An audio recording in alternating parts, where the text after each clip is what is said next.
Hundreds of people demonstrated in Buenos Aires, Mexico City and Quito to demand an end to Russia's invasion of Ukraine.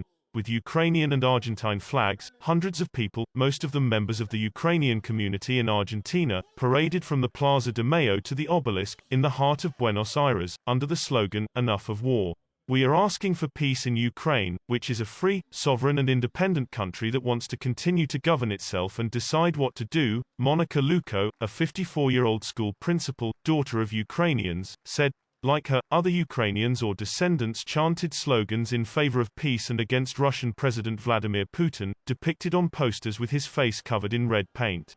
"We want Putin to leave Ukraine, to remove his bloody hands from him. He is the Hitler of the 21st century. We want him to leave Ukraine in peace," Luko claimed in the Argentine capital, where some 500,000 Ukrainians and descendants live. Some called on the Mexican government, which has avoided imposing sanctions on Moscow like other countries, to send humanitarian aid to Ukraine. Passing drivers honked their car horns in support.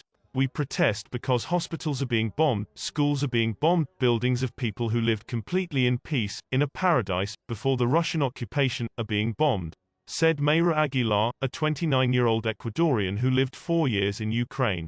"We are asking for peace," she added, as she said her heart is broken, because the family with whom she stayed during her student years in Ukraine was unable to leave the country. Since the Russian offensive in Ukraine began on February 24, anti-war demonstrations have multiplied around the world.